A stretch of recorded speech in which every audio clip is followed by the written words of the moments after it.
One of the things that we've talked about and alluded to, the history of medicine has been observational. And I think it's one of the things we've been fighting against for many years in terms of the adoption of a lot of these technologies, where the idea that you could actually predict what will happen in the human body was not really part of the origins of medicine. It was, well, let's see what happens. Let's observe, take notes, and then try to just use, and I think Dr. Ananda Salbapathy said it earlier, take that body of literature and say, okay, based on what we've seen before, this is what's likely to happen. Not why, because that was far too complicated. But the future, I think, is very well stated in this quote. It's much more diagnostic. It's getting the data we need to be predictive, to be personal, to be multidisciplinary. It's a completely new way of thinking, not just predicting outcomes, but predicting them before they happen and why. And again, this quote, not surprising, it's been a watchword for me since the beginning. But if there is one word that defines healthcare, it's connectivity in all aspects, both in technology, patients, and the care team. And so I'd like to just go back. I'm going to break my own rule and look backwards a little bit, but there's a reason, there's a logic here. And so one of the things we did in the Living Heart Project, we wanted to test the hypothesis about whether or not something as sophisticated as a computational model, a virtual twin, could be something that a child could understand. Could they understand anatomy, not as a plastic toy that was a cartoon version, but something that was actually real? And so we took a holographic tablet with the Living Heart to schools, to young children. And we got some, these are some of the notes, probably hard for you to read, but the children were fascinated. And not only did they understand it, but some of them really talked about this being an eye-opening experience to them. This one even quoting, saying, I never thought that I would think about a career in science and medicine, but now I'm thinking about it. This actually makes sense to me. They got to see a 3D computer heart. It's changing minds. And of course, it's now been over 10 years, and I can tell you that some of these children that were exposed, I am now mentored them through high school and have chosen careers in medicine. So we've been here long enough to see those that have been exposed early on are actually now wired to believe that they can take this cool technology and apply it to medicine. So we're starting to see that generational. It's the importance of education. And of course, and I apologize to keep using my own personal experience, or in this case, that of my daughter, but one, it's speaking about something I know, so I'm not guessing. And two, it's hard to get legal sign-off from other people on their data, so this one's a little bit easier. And so this is actually, my daughter, as you probably know, who's now an MD, PhD, pediatric neurologist.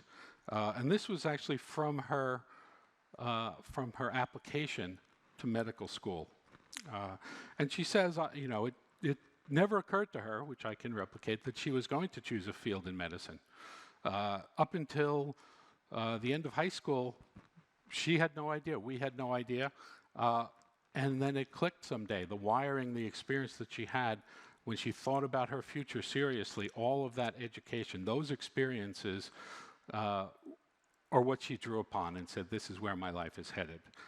She also talked about a very important experience, and it was alluded to today in her case, when we had that very moving talk from Katie Bales about the effect of advances in technology. And so she talked about an experience where she held one of the first pacemakers in her hand, which is about the size of an orange.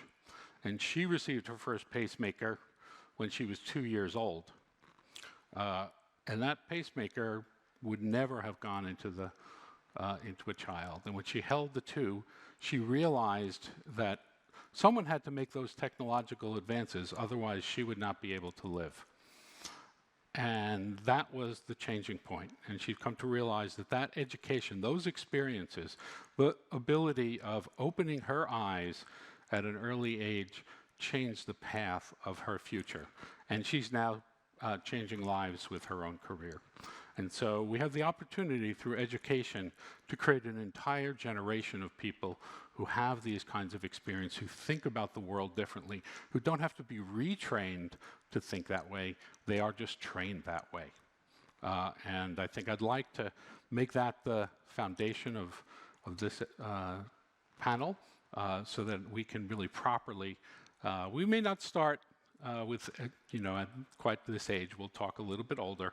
But I think that's the point, forming people with the right ideas.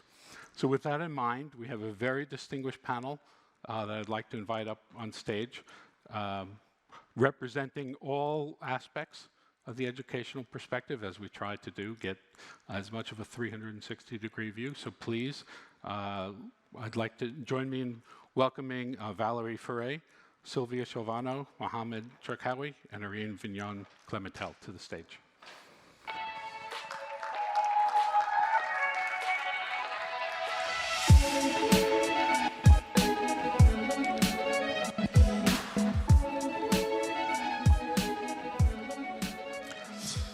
Okay, so this is a big topic.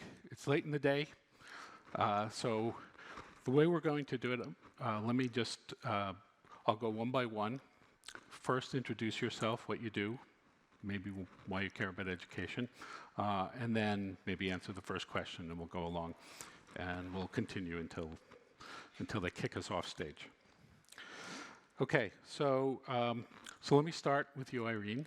Introduce yourself and talk a little bit about what you do, and maybe give an example of how you educate, particularly in focus on, I think we've been really talking about connected education and collaborative education. So if you can come up and suggest at least an example of how you're using education or connecting disciplines together to help enable this future. Thank you, Stephen. It's a pleasure to be here. So, yeah, I'm a research director at INRIA. So this is a French National Center for Research in Science and Technology of Numerics. And so with my group, we are developing virtual human twins, essentially, in hemodynamics for operative or procedure planning. And we've been mostly focusing on congenital heart disease or liver diseases, so diseases where treatments, surgeries or procedures entail changes in the blood circulation, so changes in pressure and perfusion between different organs. And so in that context, so let me take an example to answer your question. So we've been working with some liver surgeon in the context of treatment, for example, of cancer, where they have to remove large parts of the liver, possibly to treat a cancer. And in fact, this can lead to some hypertension at the entrance of the liver, so this can damage the liver. And this risk is difficult to anticipate for them. And current criteria are too simple. So we thought that maybe this is where modeling could play a role. So we've started to work on that with the senior surgeon. So as you were mentioning, like it's more on the retraining part in that sense. So the first step was to educate really each other to each other's world, to speak the common language, to understand the methods of each other, me going to the clinical rounds or to the OR. And this is really like an iterative process to build this model. So this is really an interdisciplinary work. Now what was, I think, even more interesting was what happened with the younger surgeons. So one of them was our common PhD student, actually, and he spent like a year in our lab, and we trained him to understand what our models were about and to even use our codes. And with that experience, he actually developed other ideas of how to use virtual human twins to explore new ideas of surgeries, or like understand some disease processes that were happening due to the surgery. So I think the young generation is going to embrace virtual human twins to do way more exploration than what we could initially think about, I think, through this new education. Well, thanks for that. Certainly, it's clear that the younger generation is much more adoptive of these technologies. They immediately accept them. They don't question, why do I need it? And that's wonderful. So, Mohammed, I know you're doing some really groundbreaking work in education. I know you could spend the entire time describing the mission that you're on, but maybe if you could spend a few minutes introducing what you're doing at Long Island University. Okay, so first of all, I'm the vice president of research at Long Island University, and also the founder of the School of Engineering.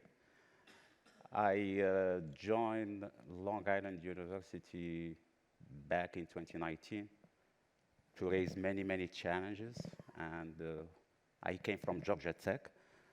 So my training, or my academic training, is in nuclear engineering and nuclear medicine. That gave me the solid foundations in engineering, thanks to the French system also, because I was trained in France. I got my engineering and PhD degree from France, and then I went to the other side of the ocean to raise other challenges at Georgia Tech.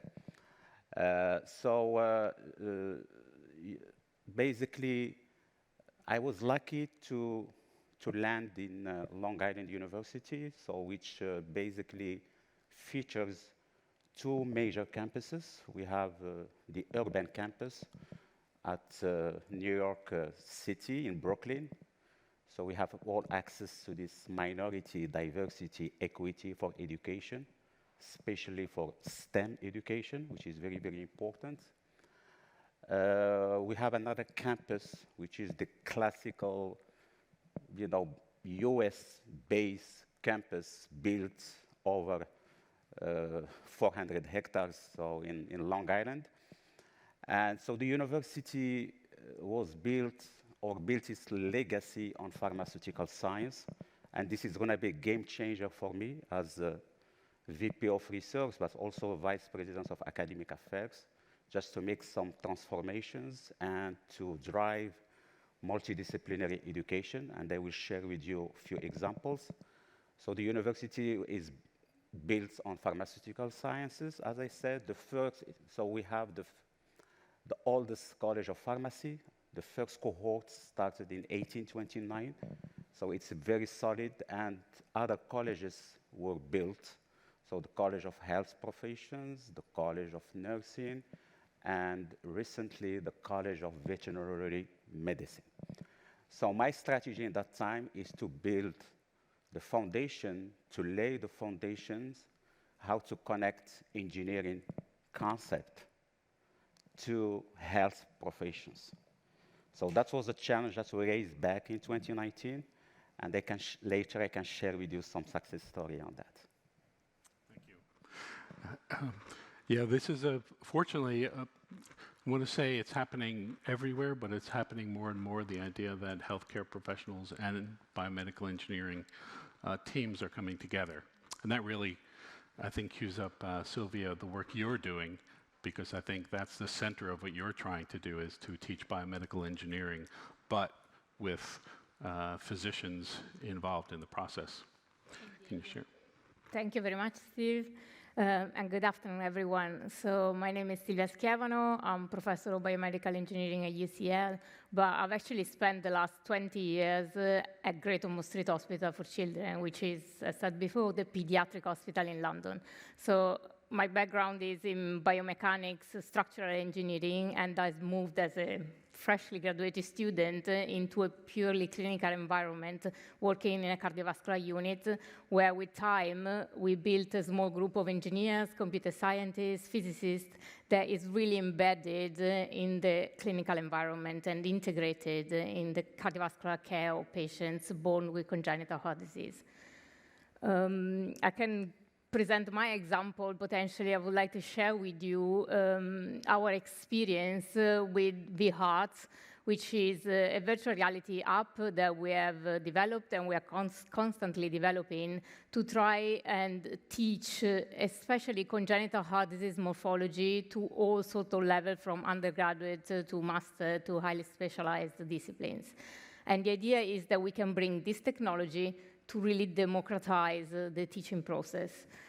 As Steve mentioned before in the slide, education, medical education is very much observational, especially when we talk about anatomy, morphology, and indeed classes on cardiovascular, but all sorts of anatomies are very much still based on books, YouTube videos. Sometimes when you become more specialized, you have access to the cadaveric studies and access to specimens.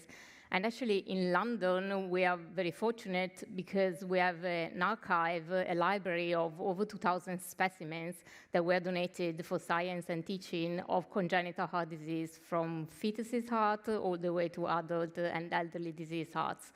But this is a resource which is available only at our site and a few other unique centers in the world.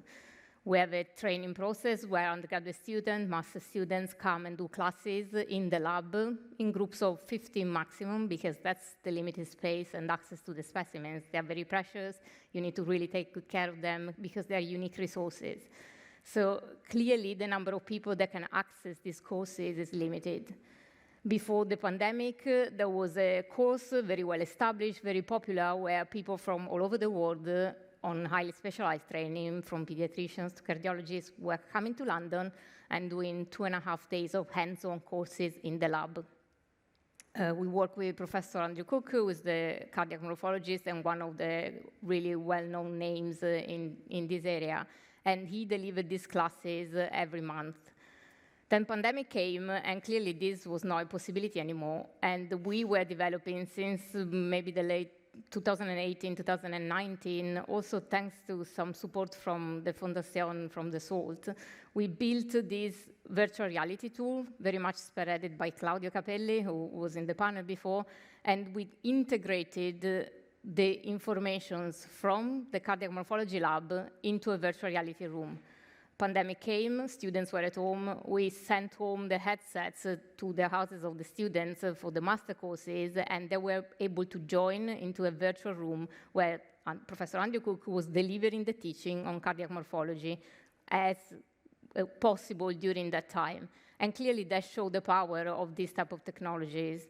We developed further, and we heard yesterday about co-designing engineering. And it's really this vHeart tool is very much a platform where we had an interdisciplinary collaboration and co-design with all the different users, starting from the teaching with the professor of cardiomorphology who deliver the courses and wants to integrate the tools that are required for him to be able to deliver that, with the students, from the undergraduate to the master students, more highly specialized trainees. We integrated the clinicians into this, the cardiologists, the imaging people, but also the cardiac surgeons, because they also use the platform in their clinical practice for the planning. So it's a versatile tool where we have all the different players providing feedback and developing tools that are helpful to make the technology relevant to the delivery of their own teaching, education, or clinical practice. And finally, also, it's an incredible, exciting technology for children and young people to engage with, as you showed before. So it's really a tool that integrates and allows all the users from the technology side, so the engineering, us developing the platform, but also all the different users to really bring it into the world at all different levels. And as Irene was mentioning, I think really the future is these junior doctors, these undergraduate students that have the ability to see this type of technologies, the virtual human-train integration, the use of these as a tool in their today clinical practice. That will be the doctors of the future, where these will become the standard of care for taking care of patients in congenital heart disease, but in all specialties, really. Thank you. Thank you. Wonderful. So Valérie, so you're not actually performing education, but you are the head of the educational initiatives at Dassault Systèmes. Maybe you could share, why do we care about education? That's a very good question. Thank you, Steve. Yes, we do care a lot about education in Dassault Systèmes, and we cared about education since the very beginning. We have been transforming the work in the industry and the jobs in industry so dramatically since the beginning. It was replacing a drawing table in the aerospace industry by 3D technology, so modeling technology. And so obviously we needed to build those partnerships with schools very early on to make sure that students coming in the industry would have the right skills. So today, it's roughly 40,000 institutions in the world, 8 million students that use Dassault Systèmes solution as part of their curricula, as part of their training. Now what we see is that's very much different level, and for the past 40 years, what we've been doing is really fostering multidisciplinary within engineering. And so already, you know, it's quite tough fostering this multidisciplinary. In research, I would say it's part of the DNA. We understand that from research projects, multidisciplinary projects are critical to be disruptive, very innovative. In education, it's still very tough to do multidisciplinary. Why so? What we see today is that, for example, in engineering, we wanted to foster collaboration between mechanical engineering and industrial engineering. And so our solution, the virtual twin, can be used either at the course level, so just transforming a course, introducing, for example, computer-aided design concept into a mechanical engineering courses, but it can also be used by fostering collaboration across different type of courses, so mechanical engineering, industrial engineering, using the same virtual twin to foster a collaborative project for students. And so what we have today is sometimes the 3D Experience platform being deployed at really the school level. So for example, Groupe ISAE, Arts Métiers are deploying the 3D Experience platform across the full school to really do multidisciplinary project. And so now we are in a new era of making sure that not only we foster multidisciplinary within engineering, and I include in engineering biomechanical engineering, for example, we see indeed that more and more engineering schools have biomechanical engineering or bioengineering courses, and they use a virtual twin that is taught in mechanical or industrial engineering as well in bioengineering. But what we are foreseeing now, specifically in Long Island University, for example, is also schools that were not our typical partners, pharma schools and vet schools, that are starting engineering degree to really start this engineering culture within the school and to start those multidisciplinary type of teaching and education practices. It's very strong bet that are done, and indeed it's to make sure again that we will break a new frontier, new barriers in education between engineering and biology, engineering and medical schools, engineering and pharma. And what I would say is that what we see indeed is that sometimes it comes with having a dedicated degree within the school. But what we see as well, and I think is very interesting, is just collaborative project for students between different schools. And I think we should definitely see that more, because starting a full new degree, new program requires a lot of investment. It's really strong bet. But also, for example, in Germany, Hochschule Trier, who is a very technical engineering schools, developed collaborative project with the med school that is just across the street. It's not part of the same university. In UCL, obviously, you have a lot of different type of discipline, but even small school in technical and engineering can develop collaborative project with the med school next to them, with the pharma school, and virtual twins are fantastic opportunity to do those kind of collaborative project for students. And so that we can learn in different manners and really foster this multidisciplinary in the education of students, because this is what will be expected from them when they join the job market. Great. So maybe pivoting off that, maybe Mohammed, you can, excuse me, maybe comment a little bit about your experience now working, taking engineering into School of Pharmacy, a vet school, very untraditional areas for engineering principles.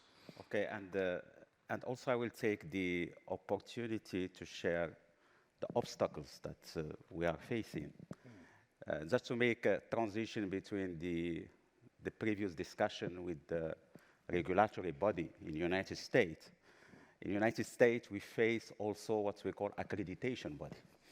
Okay, so a lot of barriers. Okay, and I would like to share our experience just to convince them how we can make this transition with the multidisciplinary programs that receive accreditation, because accreditation is a key element in the United States, especially when it comes to engineering. We put the bar very high, like in medicine, because we need to deal with what we call IBET accreditation, the Accreditation Board of Engineering and Technology, which is one of the prestigious entity in the United States to provide accreditation. So we start with a white paper, but before to share our experience on engineering, we paved the way back in 2019 because we heard the last 3 days multi-physics, multi-scale, all the time. So this is basically, for me, is science, is foundation of science. We are basically leveraging the fundamental science that was built in the 19th century and 20th century, basically in chemistry, physics, and mathematics, okay? But we didn't pay attention to something which is very important, which is computational science, because itself is a discipline. Because if you want to do multi-scale, multi-physics, you have to deal with methodologies such as ab initio calculations. You have to deal with molecular dynamics simulation. You have to deal with finite elements calculation. You have to define different scales. You have the nano, you have the micro, meso, macro. So how to bridge these scales. And I think one of the pioneering contribution of Dassault Systèmes, because I know Dassault Systèmes by heart for more than 30 years of my academic career, is this bridging the scale. But we need computational sciences. Because today, we need, first of all, to revisit our conventional, traditional measures in computer science. That is the first reform to do in our education. Because we train computational scientists with, I found out in one faculty, he teaches Cobalt and he teaches Fortran in his courses. Now we are in the era of Python. So you see that computational is a key element, and it has to be a learning experience. Do you remember the transition and breakthrough that Dassault Systèmes made in material science? Okay, from all atoms to crash test to design a Boeing 777 is a multi-scale. But it was delayed. Why? Because all the expertise in that time fall in metallurgists or material scientists like you and me. Okay? So now I think with the digital twin today for biology, multi-scale, we need also to revisit new programs, okay, to ensure that we will not delay the transition, the implementation with the right skills, okay? So that was our, how to say, snapshot analysis that we did. So we developed the first computational bachelor, master's, PhD program at LIU, fully integrated. That was approved by New York State Department of Education. It's really a good success story. And we changed drastically our conventional computer science. We have a baby that we changed completely. But the way we develop computational science is to serve the entire university. So we introduced doses of these courses in pharmaceutical sciences, in health profession, in veterinary. But we were very agile because we didn't ask for accreditation. We introduced what we call doses of courses to make a smooth transition. And we have one vehicle is elective courses. So we design elective courses. And one of the success stories is the story with BioVia, with Reza, the team in San Diego. And the first time we introduced BioVia modules in our PharmD program. Our entire legacy starts now to change and expose students to BioVia methodology in silico drug development. And then with the psychology department, we introduce imaging programs using segmentations that we discussed many times. So we have now a specific program that relies on segmentation, MRI scan segmentation. And I will finish by, we paved the way to the first digital engineering program. So you will ask me, what is digital engineering program? I may need 1 hour to explain. But just to summarize, digital engineering program, it doesn't have an affiliation. This is why we struggle with IBET. It's not mechanical engineering. It's not material science engineering. It's not electrical engineering. It's not computer science engineering. It's something else. Okay, it's a combination. It has biology. It has many, many components. And I would like to share with you that this program took 4 years to interact with the accreditation body, joining with NICED, New York State Department of Education, and also IBET. And it was the first digital engineering program worldwide that was basically accredited by IBET, and it's going to be open next fall. And today, 100%, I can tell today, of this program in terms of pedagogy rely on the 3D experience platform. So we are home to the first 3D experience platform at the State of New York. And also we are hosting a Center of Excellence of Dassault System for Education. And all this, for us, it was one of this partnership. It was a game changer for Long Island University, the digital twin, the partnership, the 3D experience solution, and IBET to designate or to provide this accreditation. It was thanks to the 3D experience platform, because we gained credibility thanks to this vehicle. Oh, fantastic. Yeah, there's so many lessons that can be learned. Hopefully people have a chance to ask you more detailed questions. So Irene, let me ask you, so you don't specifically work in an educational environment, but much of what is taught to students begins in research. We have to learn it first before we can teach it. So maybe we've heard about the MediTwin project. I know you're part of that project, and we're going to be learning many things through that project. Could you comment a little bit about your expectations of how what might come out of the MediTwin project could influence the educational process in the future? Yes, you're right. I'm in a research environment. I do intervene in, for example, a Master of Surgery to give a little bit of education on virtual human twin technologies, for example. I think it's important also for this educational aspect. But yes, I think so we've heard about MediTwin, which is a project which builds on different use cases. And I believe that through the use cases, so I'm involved in the use case of cardiopediatric case. There will be, I see two educational components. The first one is through the process. So the process of realizing together, so researchers, engineers from Dassault Systèmes for the implementation and the clinicians, a model that can be useful in the clinical context in a professional way. So managing to achieve that by itself, I think this process of how to manage to do that together is educational, and if it works, it can be, in these different use cases, it can be broadened to other use cases, I think. And the second aspect is about the tools that will be created.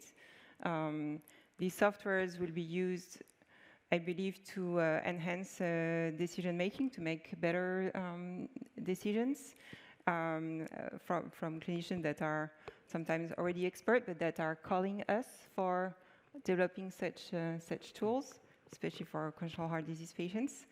But these tools will also be very useful, I think, for the education, the training of fellows, of clinical fellows who are less experienced and who can learn by using these models how the system behaves in different scenarios and ask what-if questions, what if I do that on the system, what will result, and maybe have creative ideas as well. Yeah, interesting you mentioned that. I would say of the largest single population that contacts me to be part of the Living Heart Project, it's clinical fellows wanting to take advantage of that opportunity to learn new technology that they believe will be important but did not get in their traditional medical education. So I'm glad you brought that up. So in the last minute, because we've touched on this, but I think it's an important topic, or at least certainly something that I know, and that is a bridge between what we often call research and education. And I'm the kind of a learn by doing. I like to tinker. I think Bernard learned that word yesterday. And so research is a way of learning how something works. And usually you're learning something new, and that's why it's called research. So maybe you can comment a little bit about how you look at research versus education. Are they two separate entities? Do you blend them? What's the relationship from your perspective?